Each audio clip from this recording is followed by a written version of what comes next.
All right, Kevin back with you for another episode of the $1 Million Relationships Podcast. And today I'm here with George Haymaker. George, welcome. So awesome to have you on the show today. Hey, Kevin, so great to be here. Thanks for including me and having me on your show. And hello, everyone. Ah, man, I'll tell you, I am looking forward to this. You and I got to connect before and stuff, and we met. We kind of connected on LinkedIn to start with and stuff. Which LinkedIn, social media. That's how a lot of new connections get made these days, and have been for a while. And that's how you and I got connected. We had a conversation, got to know each other a little bit, and I was like, wow, we should really do a podcast interview, George, because you're doing some pretty amazing things here. And so here we are. And I'll just start off by a real simple question to kick off our conversation. George, what do you do and who do you serve? Yeah, my title is a neuroscience-based brain performance expert, Okay. and we can get into all that entails throughout our conversation. Yeah. And I serve, high-performing professionals of all types. I was an entrepreneur myself for 35 years. During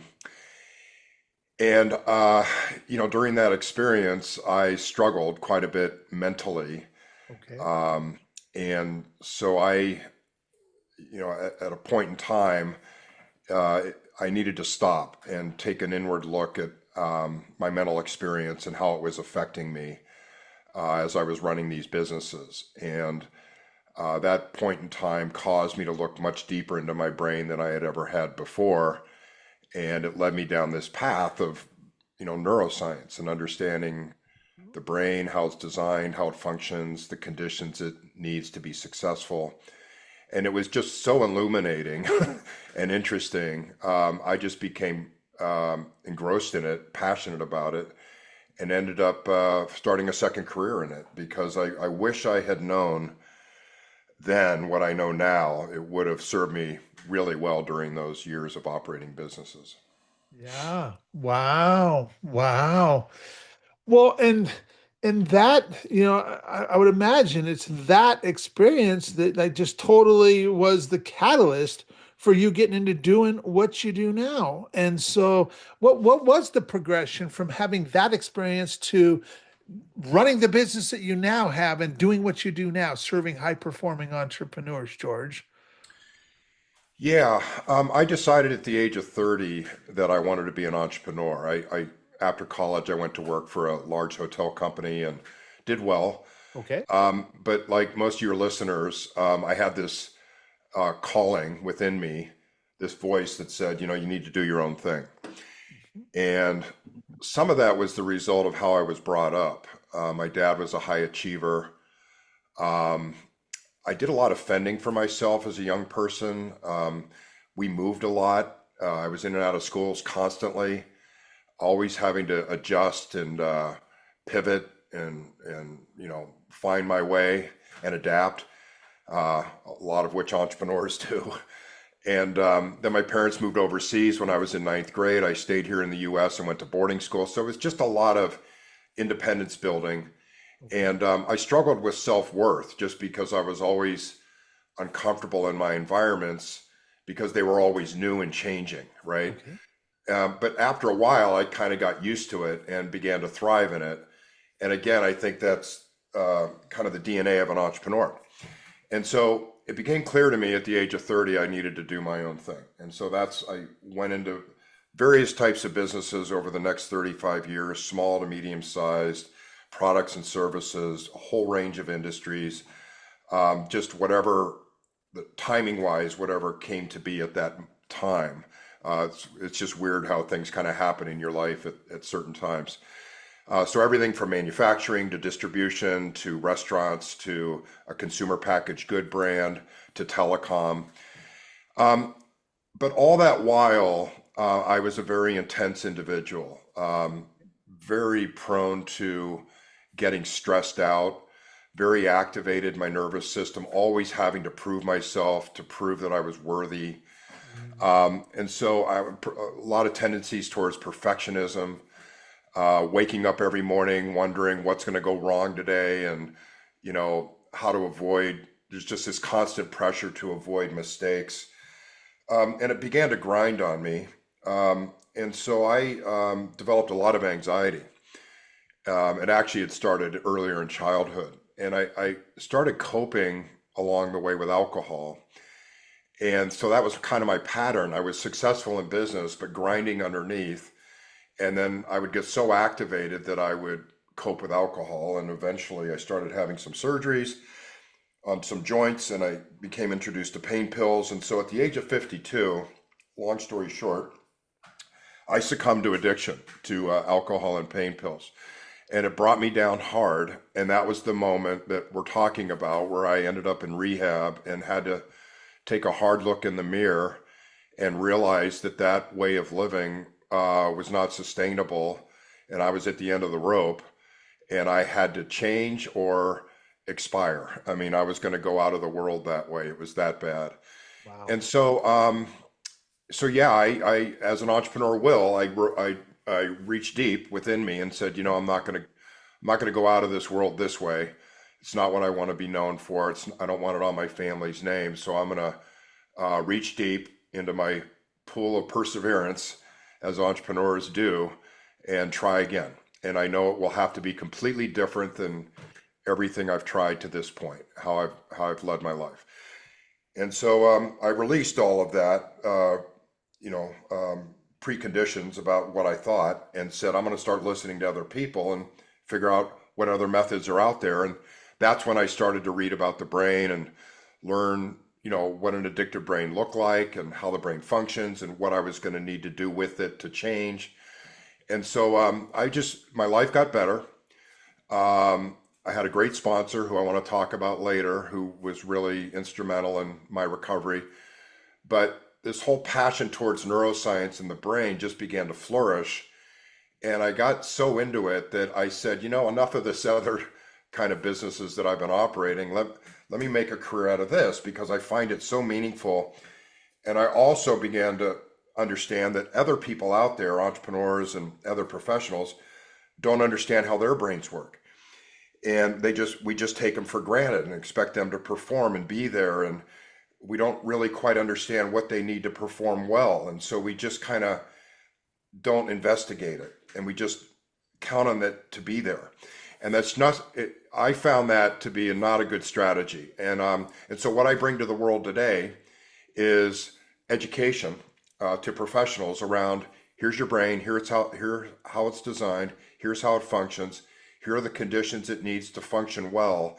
Because underneath everything we do as business people, there's this operating system called the brain. And it exists on a broad spectrum of performance. It can either perform well, not well, or anywhere in between. Okay. And there's a whole bunch of things we can do lifestyle-wise and mental experience-wise to affect that operating system. It's very similar to your car engine. You don't just drive your car forever without taking it in the shop to replace parts and get new oil and new filters and new this and new that. They're kind of the wearables. We don't just buy a computer system and don't tend to it. We put virus protection on it, defragmentation. Like we have to set the right conditions for the operating system to perform well. Otherwise it slows down or crashes. Same thing goes with the brain. It's this operating system. It only weighs 2 to 3 pounds, but it's grinding constantly. It's consuming a ton of our resources. It's always busy 24/7. And so we have to partner with it and guide and direct it in ways that allow it to perform at its optimum level. Gotcha. That's, I, that's really fascinating, George. And I don't think most people haven't given a whole lot of thought to what a huge role our brain plays in our life. And much less like what you're talking about, to just take care of it and excuse me, allow it to perform at its best. And so what inspires you most about the work that you get to do and the impact that you get to make on people's lives by just sharing this kind of information, George? Well, that's just it. I mean, I get to see work with people that maybe are unaware, Uh-huh. all the way to really struggling. And by struggling, I mean they're dealing with mental experiences that are costing them, Yeah. either in their business, their lives, their relationships. And this mental friction can take all different types of all different forms. But it's anything that, um, we sense it as a discomfort. It could become anxiety. It could become racing or thoughts or overthinking. So just anything that is out of the ordinary that doesn't work well in our lives, doesn't support what we're trying to accomplish in our lives, help meet our goals. It's just we feel that things are harder than they should be. Okay. The mental experience is just rough, filled with friction. We're fighting things, and that's the operating system not performing well. And so the good thing is that there's root causes to all of that, and we can dive into it and understand what is causing these outcomes that aren't helpful and costly, and we can then resolve them at the root cause. So very similar to we have a business, we have a problem. We obviously don't want to just put a band-aid on the problem. We dive into the root cause and figure out what's causing the outcome, the problem itself, and we want to resolve the root cause so that the problem goes away forever, right? That's pretty standard business practice. We dive into the processes. So that's exactly what we do with the brain is there are root causes neurologically that have developed through our experiences that have caused certain things to happen that now surface into our consciousness as filled with friction. And we need to find out what the root cause of that is and resolve it, which Okay. can happen. Okay. Okay. So, what is an example? What's a result that you have helped a client get that you're just incredibly proud of, George? You don't have to name names or anything. You can if you want, totally your call. Yeah. So one that just immediately pops to mind is, someone that, was prone to perfectionism, Okay. people pleasing, had grown up in an environment where um, they had a rough upbringing, and in order to get by as a child, they needed to kind of please their parents in any way possible. Okay. Love was not unconditional; it was conditional. As long as you know the child did what they were supposed to do always, and they even went above and beyond. So that was their modus operandi as a child to get by and protect their needs was to stay quiet, always appease everyone around them, to just keep the peace, and in that way, their brain learned to survive that way. So the problem is, a lot of these things can develop in childhood, and these patterns strengthen like muscles in the brain. So the more times you do a certain pattern, behave a certain way, think a certain way, emote a certain way, it just strengthens because the brain operates as a prediction machine. And so what it does is it, looks at the environment and figures out what in its past it has experienced that resembles to what's going on now and brings those patterns forward. So if people pleasing and perfectionism has gotten you by for years and years, then that becomes a very strong part of what your brain feeds into your consciousness that you need to be this way in order to survive. And so this person carried these patterns with them into adulthood, into their business, and it began to cause problems in their business and in their life. Just this constant grinding of needing to be perfect, overdoing things constantly, um, trying to please other people before they worried about their own needs. Mhm. And so that just became very overwhelming to them because they were just so busy having to accomplish so many things that this added pressure and added time and resource they needed to spend on trying to be perfect and please other people um, was very costly because they just didn't have the time to do all that. Yeah. But their brain kept telling them that they had to be this way to survive. Yeah. Okay. And that's the way the brain operates, is it simulates things in your consciousness based on what it thinks is right for you to get through certain situations. And all it knows is what it's learned in the past. And so what we did is we got into her patterns and figured out where they came from, Okay. understood them, became aware of them, and then we began to break them down and analyze them and loosen the grip that they have on the brain.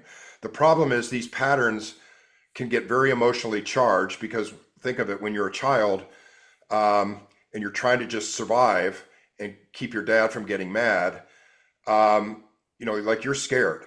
And so these patterns get filled with emotional intensity, and they're very hard to get rid of that way.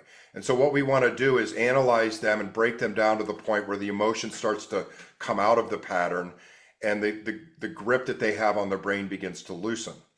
And then what we do is we can design a new pattern creatively on the side. And what we then want to do is introduce this new pattern, this new way of being, where we start to practice not being perfect and having that be okay. We start to practice things where good enough is good enough. And so what we do is we give the brain enough experience at this other way of being where good enough is good enough and nothing bad happens, to where the brain suddenly says to itself, this new pattern's better because I don't have to be perfect. I don't have to waste all this energy on it. And life doesn't seem to fall down around me.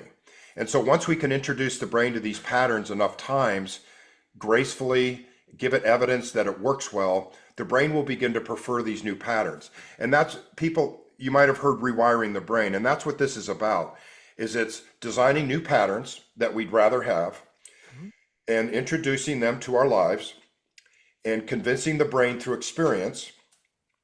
It has to be experience, has to be felt experience. You have to actually practice not being perfect and have it be good enough to where the brain says, I didn't realize I don't have to be perfect in order to meet your needs and have you be safe and okay.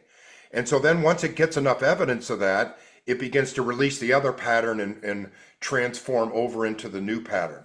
And so that's what all of this looks like. And that's just a basic example, but it applies to anything, any habits, any behaviors, any thoughts, any emotions, anything that's getting in your way of having a well operating brain and being able to do exactly what you want to do in the moments that you want to do them, is things that we can resolve. That's fascinating. That is fascinating. Awesome.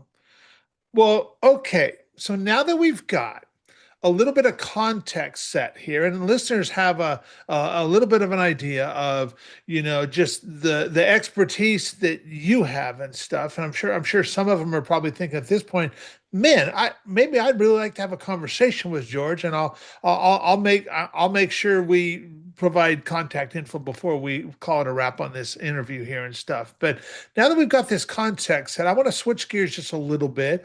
I want to start talking about the relationship side of this. And so, have you ever been introduced, George, to a person or persons who completely changed the course of your life or your business, so much so that much of what you have today would not be possible if not for this person or persons? And I'm just really excited to hear your story and your experience around this topic of relationships.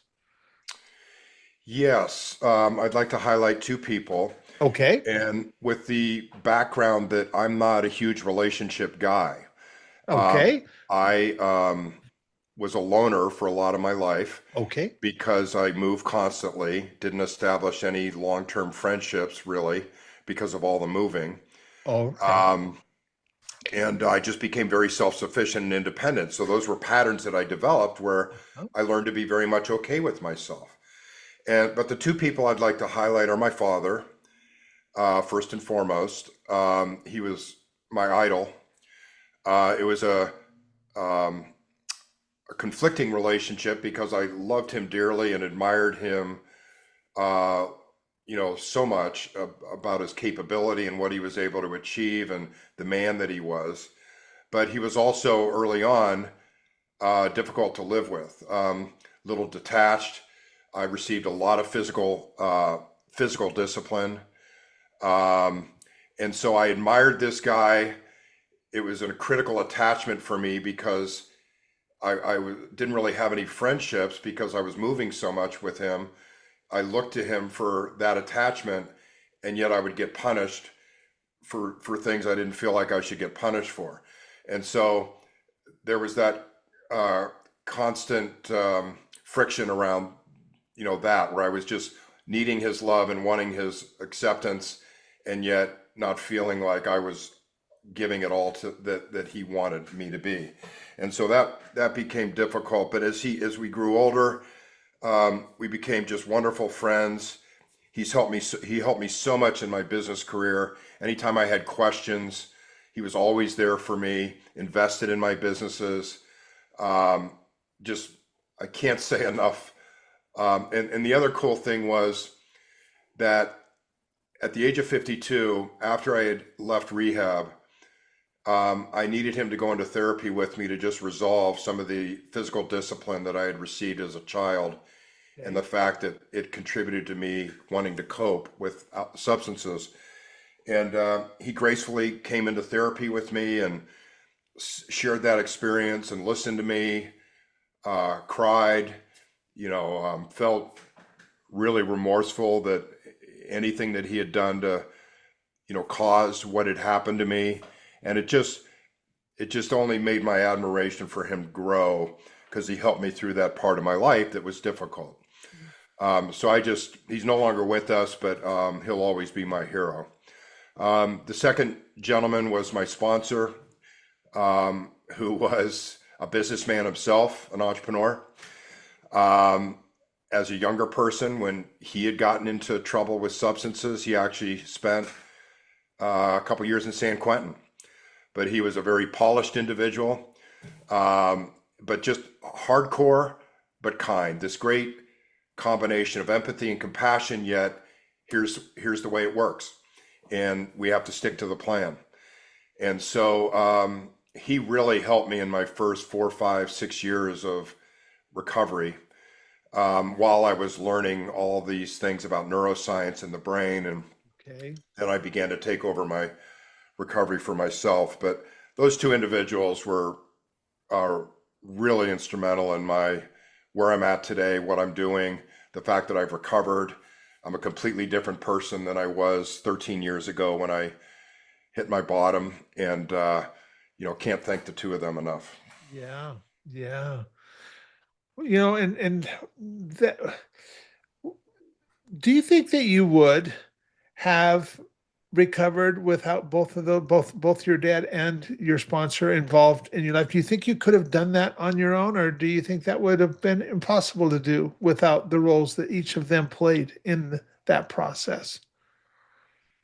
Yeah, I don't. I well, there, you're certainly instrumental. I wouldn't recovered in the same way. Um, Not sure if I would have ended up in the same place. Um, Having that moment with my dad allowed me to release a lot of burden that I had carried for many, many years. And so being able to that resentment is friction. And so that's another thing that we can resolve in the work that I do with people is these underlying relationships that have affected people all their lives, figuring out new ways for the brain to interpret these things, so that the friction begins to dissipate. And so I don't think that, I would never be where I'm at today without the two of them. My wife has also been incredible, stuck with me through the entire experience. She's an angel. Not quite sure why she stuck with me through it all, but she did, and I love her dearly. And so that's a third person that's been critically Yeah. important to, Yeah. Wow. That's phenomenal. That is so awesome. That is so awesome. yeah. Well, for anyone who may be listening to this and thinking to themselves, Kip, man, I just really appreciate George, and man, he's definitely got a skill set here. He's got some stuff figured out, and you know what? Maybe it might be good for me to connect with him, or maybe I know somebody else that I'd like to connect with George. Any websites, any resources we can share with folks? Yeah, I've got a lot of stuff on my website, georgehaymaker.com. Okay. Haymaker is just like it sounds, like the punch. Um, and I work with people on all different levels and bases. I try to meet them where they're at, what their schedule permits. There's education. I don't just tell you what to do, I tell you why it works, so that when we leave our work together, you're familiar with the brain and you can go move forward in your life understanding what's happening better and strategically guiding and directing it yourself, self-managing your mental experience, so that when things aren't operating correctly, you know what's going on and how to resolve it. I mean, it's just the most remarkable skill. We know so much about so many things in our lives, and we know more about our bodies than we do our brains.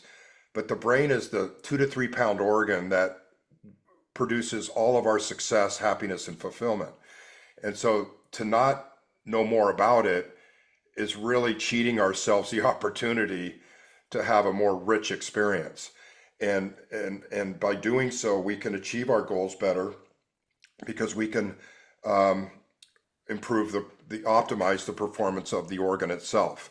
And so I never thought it was possible that the brain existed on this broadest spectrum of performance, but it does.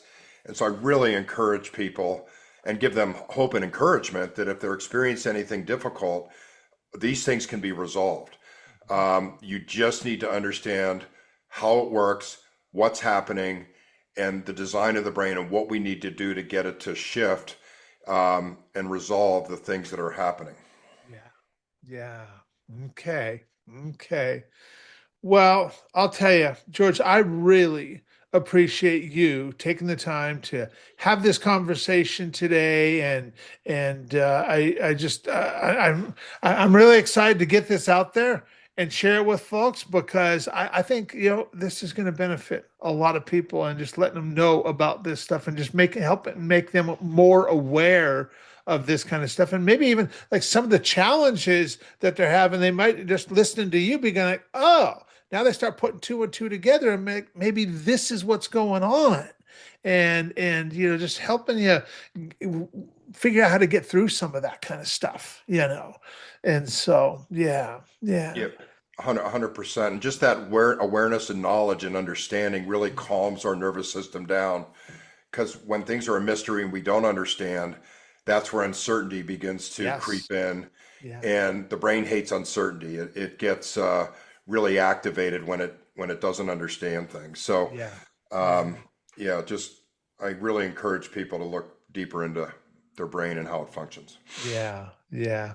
Well, once again, George, thank you so much for taking the time to have this conversation today. I really appreciate it. I really appreciated you, and look forward to getting this out there. Thanks again. Thank you, Kevin. Appreciate You it. bet. All right.